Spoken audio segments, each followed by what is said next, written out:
चांदनी, बेटा जरा चाय तो बना दे, सिर भारी हो रहा। हाँ पापा, अभी लाई।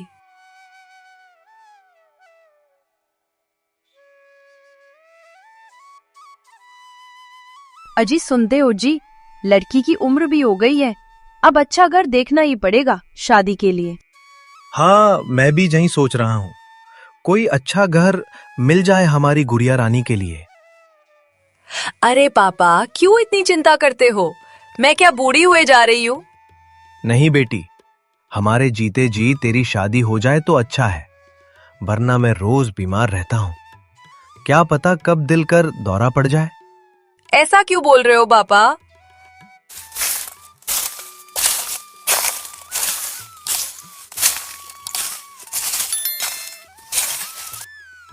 महेश, तू भी अपनी जान पहचान में कोई देख। तेरी बहन की उम्र अब शादी की हो गई है।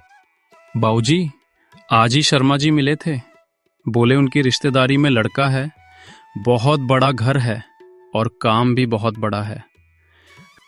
इतने बड़े घर के हमारे साथ रिश्ता जोड़ेगे क्या? मैंने बात की थी, वो कह रहे थे कि उन्हें लड़की सुंदर और अच्छे संस्कारों वाली चाहिए, दहेज बगैर कुछ नहीं मांग रहे। नाम पूछा? कौन है, कहाँ से है? नाम नहीं, बोले खुद आकर बात करेंगे। अच्छा, तो कल ही बुला लो उन्हें। ओए, जल्दी झाड़ू उठा, दरवाजा पोंछ, मेहमान आएंगे कल। बस इज्जत बनी रहे, भगवान से यही मांग, हमारी बेटी को पसंद कर ले वो लोग कल। तभी एक बड़ी गाड़ी आती है, जिससे उतरा एक आदमी, महंगे कपड़े, गोल्ड चेन, पीछे 2 और लोग। जी, धीरज का घर यही है। जी हाँ, आइए।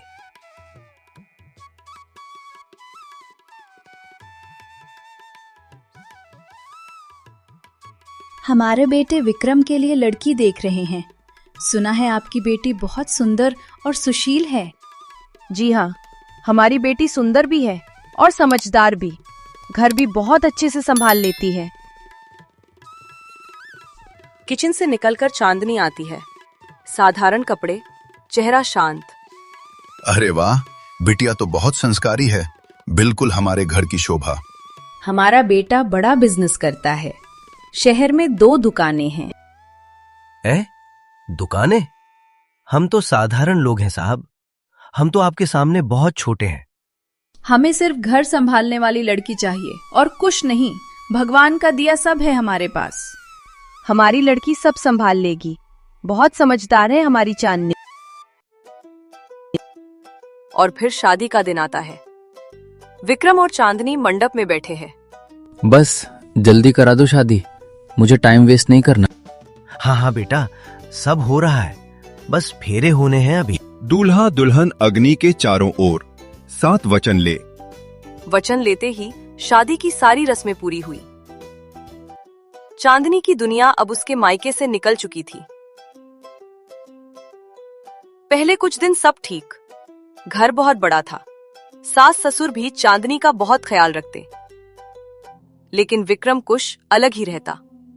वो हर रात देर से घर आता और नशे में धुत रहता। एक दिन जब विक्रम देर से आया, फिर इतनी देर? बेटा जल्दी घर आया करो, अभी तुम्हारी शादी हो गई है, बहू तुम्हारा इंतजार करती है। काम था, दोस्त थे, वो रोक लेते हैं। दोस्तों का क्या है बेटा, तुम अपना घर देखो, बहू बेचारी कब से दरवाजे पर निगाहें लगाए बैठी है। खाना गरम है, खा लीजिए। नहीं खाना, मैं दोस्तों के साथ खाकर आया हूँ। ये लत छोड़ दे बेटा, शादीशुदा है अब तू। शादी हो गई है तो क्या गुलाम बन के रखेगी? चांदनी चुप रही। कुछ दिन बाद वही हाल, रात 1 बजे। इतना देर, मोहल्ले वाले क्या कहेंगे? कहने दो, मैं बच्चा नहीं हूं, मैं अपनी जिंदगी जीता हूं। बात मान लिया कर बेटा। लेक्चर मत दो मां। वो कमरे में चला जाता है।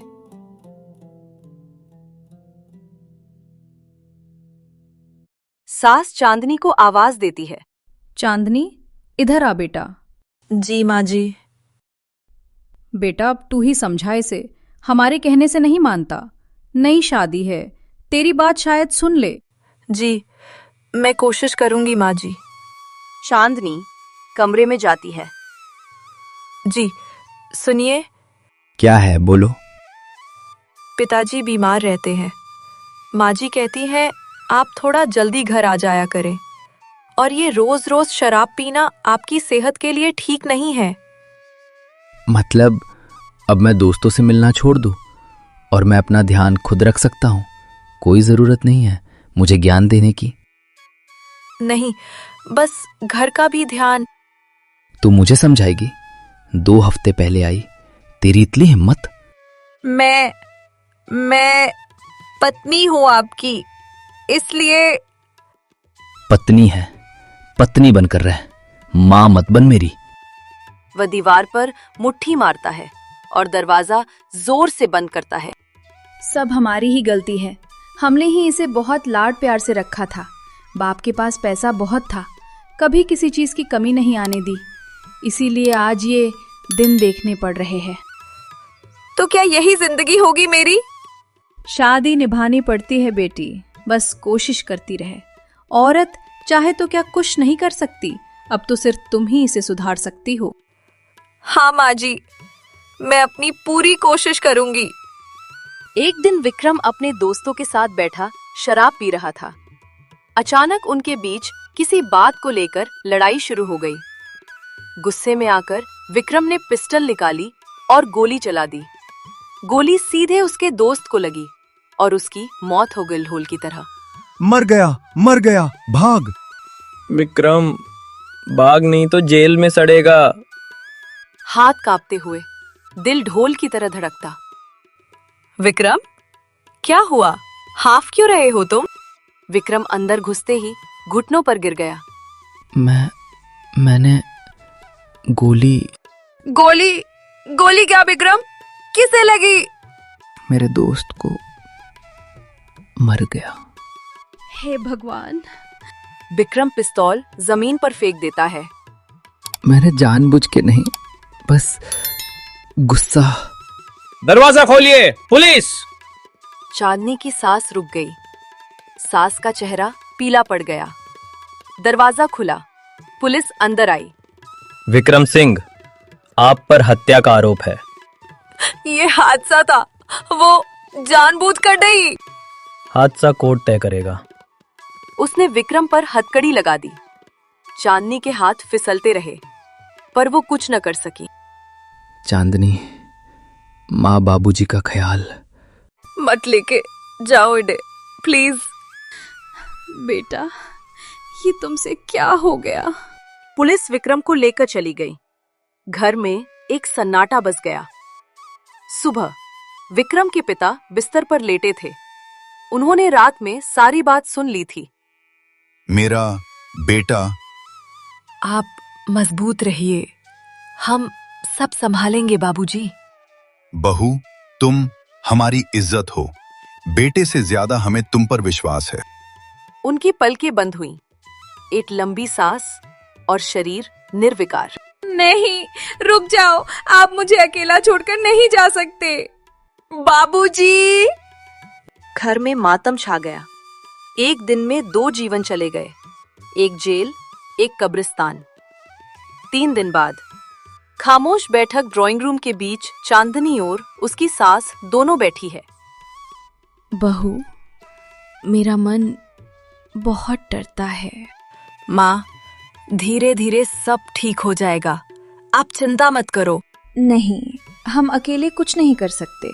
इतना बड़ा कारोबार है और विक्रम का केस भी लड़ना है, उसे भी जेल से छुड़ाना है। बहू सुन, तुम्हारे भाइयों में जो अभी कुंवारा है उसे बुला लो, जब तक विक्रम ना लौटे।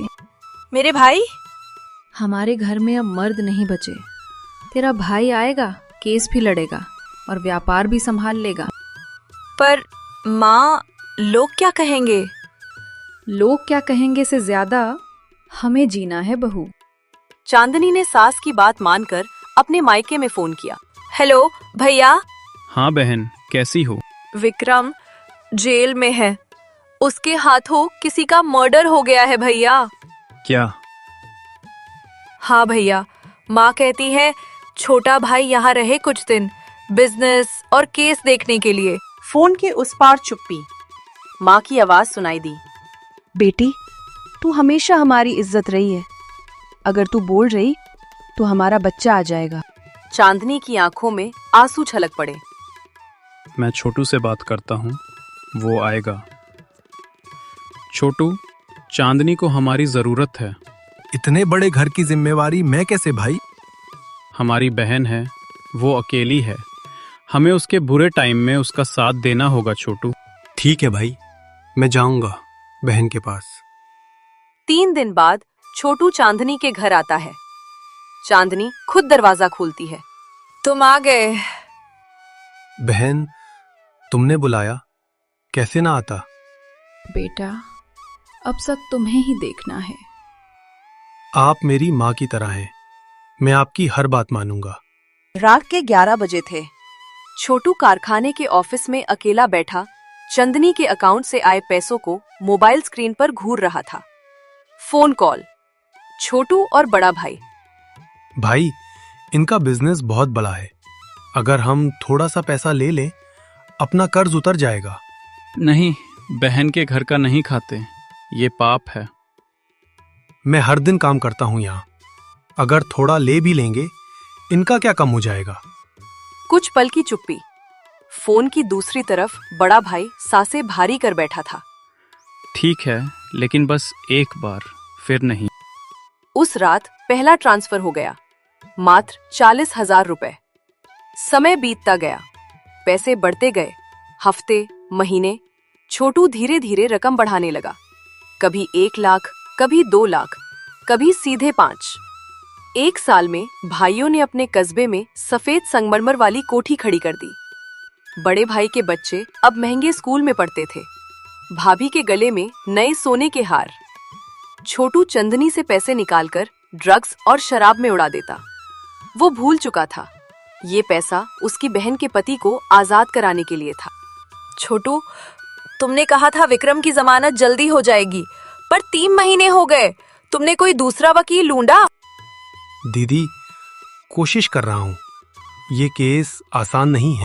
तो दूसरा वकील ढूंढो। ढूंढ तो लेंगे, लेकिन अच्छे वकील बहुत पैसे मांगते हैं। पैसे तो तुम्हारे पास है, तुम्हारे अकाउंट में हर महीने जाते हैं। कौन से पैसे? मेरे पास कुछ नहीं। मैं तो सब तुम्हारे घर खर्च में लगाता हूँ। हम घर में 2 औरतें हैं, हमारा क्या खर्च? इतने बड़े कारोबार का पैसा कहाँ जाता है?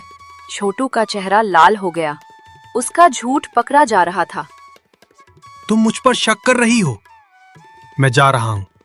मुझे नहीं रहना अब जहां। संभालो अपना घर। वो दरवाजा पटक कर चला जाता है। चंदनी वहीं बैठी रह जाती है, आंखों में पानी, हाथ कांपते, सीने में दर्द। रसोई में चूल्हा धीमा। सास सब्जी बना रही थी। चंदनी उनके सामने बैठते ही रो पड़ी। माँ जी, शायद छोटू ने हमारा पैसा अपने घर भेजा, विक्रम को नहीं छुड़ाया ना? जिस पर भरोसा होता है वही धोखा देता है। अब दूसरों का नहीं, खुद का सहारा बनना पड़ेगा। चंदनी और सास ने मिलकर वकील बदल दिया। 8 दिन, बस 8 दिन में जमानत मंजूर। सब मेरी गलती है। अगर मैं तुम्हारी बात मान लेता तो ये सब नहीं होता। चुप, अब सब ठीक होगा, हम साथ हैं। मैं माफी चाहता हूं, पति होकर भी तुम्हारी रक्षा नहीं कर पाया। गलती उनसे होती है जिन्हें मौके मिलते हैं, अब मौका हमारा है। छोटू उसी कोठी में, बोतल, नशा, पैसे, सबके बीच बैठा खोखला। भाइयों को समझ नहीं था, जो किसी और की मेहनत से बनाया जाता है वो हमेशा जहर बनकर लौटता है। और दूर चंदनी और विक्रम धीरे धीरे अपनी टूटी जिंदगी आपकी सपोर्ट हमारे लिए बहुत मायने रखती है। कृपया चैनल को सब्सक्राइब करें और हमारी छोटी सी जर्नी का हिस्सा बनें।